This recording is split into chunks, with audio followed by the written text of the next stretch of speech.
Senhor Érico, o senhor tem a palavra. Tudo bem. Por gentileza. Primeiramente, eu gostaria de agradecer a oportunidade. É a primeira vez que eu venho aqui na Assembleia, né? Então, a oportunidade de falar na Casa do Povo Mineiro de um assunto tão importante, né? Eu sou perito criminal. Tem um slide aí que eu mandei para a gente poder, só para ficar mais didático. Peraí, só um minutinho. Mandou para quem? Tá ótimo. Bom, eu sou perito criminal da Polícia Civil. Eu estou há mais ou menos 10 anos na carreira. Eu estudei 7 anos, então tem 17 anos da minha vida que são dedicados à perícia criminal. E meu objetivo aqui é levantar um pouco, vamos falar assim, vou fazer uma análise técnico-científica, né? É como meu cargo gosta de chamar a forma como a gente pensa, dessa questão toda. Para a gente observar como é que funciona, do ponto de vista psicanalítico, a psique humana e o que tende a acontecer com o policial. E como foi muito bem levantado aqui, não só com o policial, né, com qualquer tipo de cargo ou pessoa que assuma responsabilidades, que sofra muita pressão. Então, todos os cargos estão suscetíveis a isso dentro da segurança pública. Então, vamos lá. Pode passar para mim, por favor? Eu venho estudando psicanálise desde 2010. E eu mesmo fui um servidor que eu entrei, né, normal, na Polícia Civil, fiz o psicotécnico, tem até um outro, eu passei na PM antes do Distrito Federal, e fui num psiquiatra que precisava de um relatório, também estava normal. Mas aí, mais ou menos 4 anos depois que eu entrei na Polícia Civil, eu também adoeci. E aí, desde então, eu comecei a estudar um pouco desse assunto, que era voltado só para a perícia, mas depois que eu adoeci, eu comecei a estudar o adoecimento psíquico na polícia, de maneira geral. Então, qual vai ser o nosso tripé aqui de análise? Basicamente, eu vou começar falando, vou fazer uma análise psicanalítica de como seria o funcionamento normal do psiquismo humano e o que tende a acontecer com o profissional de segurança pública. Depois a gente faz alguns relatos por alto, né, gerais, do que tende a acontecer, às vezes, no serviço policial, que agrava essa questão toda. Casos reais já foram discutidos aqui, então vou falar de maneira geral. E, por fim, e aqui eu chamo muita atenção dos nossos deputados, nós vamos analisar na perspectiva legal.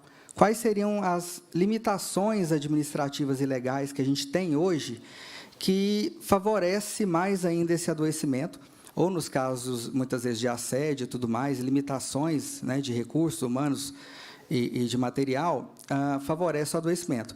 Então, já chama a atenção aqui direto que a gente vai falar de uma lei que foi sancionada em janeiro agora, uma lei federal, que ela visa prevenir, né, promover saúde mental para profissionais de segurança pública e defesa social e prevenir suicídios, certo? Então, a gente já tem um colchão legal para poder amparar possíveis reformas que a gente queira fazer para atacar esse problema, como a doutora Camille bem disse aqui, por várias perspectivas.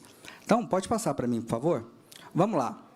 De cara, como é que funciona o mecanismo psíquico humano, de maneira normal, né? Basicamente, vamos dizer assim, a gente atua como se for, o nosso cérebro atua como se fosse um quebra-cabeças, está exemplificado aí no desenho. Eu gosto de gesticular, então deixa eu colocar o celular aqui no bolso. Basicamente, funciona assim, ó. Eu tenho um fato, todos nós funcionamos assim. Eu tenho um fato, alguma coisa que acontece com a gente, e esse fato, essa peça do quebra-cabeça vai se encaixar com outra, que é o sentimento. Então, acontece algo comigo, isso me provoca um sentimento. E é muito importante entender que os sentimentos, eles cobram ações da gente. Cada sentimento busca uma ação. E não tem como a gente não satisfazer essa ação. Você pode reprimir o tanto que for, que, eventualmente, essa ação será executada na marra, certo? Então, vamos dar um exemplo simples. Trânsito em BH, é um trânsito meio difícil, né? Bom, alguém bateu na traseira do meu carro. Aconteceu um fato, certo? Esse fato vai se encaixar com um sentimento. Eu vou ficar com raiva, estragaram o meu carro, eu me sinto agredido. A raiva é um sentimento que cobra a ação de destruir, né, de cessar a agressão. A gente evoluiu do ponto de vista biológico mesmo, aquela evolução darwiniana que todo mundo estuda na escola, a gente evoluiu para ter essas sensações. Então, aquele sentimento te motiva a tomar uma atitude, a executar uma ação em relação a ele. No caso, num impulso assim, bem primitivo, em última instância, seria você agredir a pessoa que bateu no seu carro, certo? E aí você descarrega essa energia psíquica, esse sentimento, executando essa ação. Só que Em função da questão moral, da questão ética, da vida em sociedade, a gente não pode sair por aí executando as ações que os nossos sentimentos cobram à torta e à direita. Então, por exemplo, bateram no meu carro. Eu não posso simplesmente ir lá e atacar a pessoa que bateu no meu carro. Eu sei que eu serei preso, eu teria algum tipo de sanção por causa disso. Então, eu tenho que reprimir isso. Aí entra o que está escrito no slide, que seriam os mecanismos de defesa. Nessa figura de baixo, o mecanismo de defesa seria isso aí, ó, essa fita vermelha. Ele vai criar uma barreira que vai desconectar o que aconteceu comigo da forma como eu me sinto. Então, repressão, por exemplo, é um tipo de mecanismo psíquico de defesa, né? Seria assim, a pessoa bateu no meu carro, gerou o fato. Esse fato gera o sentimento de raiva. A raiva cobra que eu agrida essa pessoa. Só que por questões sociais, de leis e tal, eu vou reprimir essa raiva. Eu crio essa barreira, que é o mecanismo de defesa, e aí eu não sinto a raiva. É assim que a gente funciona, certo? Naturalmente, quando eu começo a bloquear esses sentimentos, esse sentimento não desaparece. O Freud falava isso. Esse sentimento ele é empurrado para o nosso subconsciente e ele fica lá crescendo. Então, a raiva, por exemplo, se você for represando por muito tempo, vai chegar um momento em que você vai explodir de raiva por uma coisa pequena. Igual a gente vê no trânsito, né? Às vezes a pessoa acumulou raiva demais por outras coisas, ela tem uma briguinha de trânsito, ela às vezes mata outra pessoa. E as pessoas de fora não entendem. Nossa, mas só por causa disso fulano matou Beltrano? Não, isso aí foi o quê? Raiva, muitas vezes, reprimida durante muito tempo, certo? Falei de repressão da raiva, né? Onde é que entra o assédio aqui? O assédio, além de provocar raiva, ao mesmo tempo, por limitações institucionais da própria sociedade, você não pode cessar essa agressão. Então, a tendência é você virar uma panela de pressão. Você acumula raiva.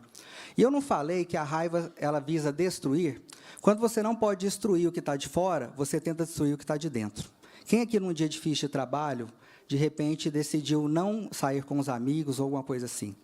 Então, a raiva acumulada, ela pode levar, em última instância, a você voltar ela contra si mesmo. São as somatizações que a doutora Camille falou aqui. Automutilações, em última instância, suicídio, certo? É uma das explicações psicanalíticas para o problema. Pode passar. Onde é que entram aqui as denúncias e relatos? Bom, eu mesmo sou um servidor que, inclusive, tenho aberto na corregedoria um processo por pedido de sindicância por determinadas coisas, né? Então, aqui eu estou pegando denúncias, né, que eu recebi no projeto e já encaminhei para os respectivos sindicatos. De maneira geral, o que a gente observa? A gente observa o assédio moral se instalando principalmente para o servidor abrir mão de direitos que ele tem. A falta de pessoal, por exemplo, aqui, presidente, o senhor tinha perguntado, era para alicerçar esses argumentos. A falta de pessoal na Polícia Civil, na segurança pública, ela cria uma espécie de licença para assediar. Porque, ao mesmo tempo que você pressiona o gestor por resultados, ele não tem pessoal. Aí ele cobra do pessoal o quê? Olha, aquelas 40 horas semanais, que você é pago para fazer só 40 horas semanais, você vai fazer 60, 70, porque escala não pode ter buraco. A segurança pública é um serviço que não pode parar, certo? E aí você começa a forçar o servidor a fazer 60, 70 horas, 50 horas por semana, e se ele se recusar, ele é assediado. Ele começa a sofrer sanções que prejudicam ele em promoções, ele começa a ser convidado, vamos dizer assim, a ser removido, porque ele é problemático, né? Então, o assédio se instala muito em função das limitações de pessoal que a gente tem. Eu mesmo passei por isso. Então, pode passar. A análise, né? Como eu falei, a gente já tem uma lei que foi sancionada agora em janeiro, e ela prevê, dentre várias coisas, a preocupação com a escala de trabalho humanizada. E eu não falo escala de trabalho humanizada só de ver, se fiscalizar se as 40 horas semanais estão sendo cumpridas à risca. Isso não é suficiente.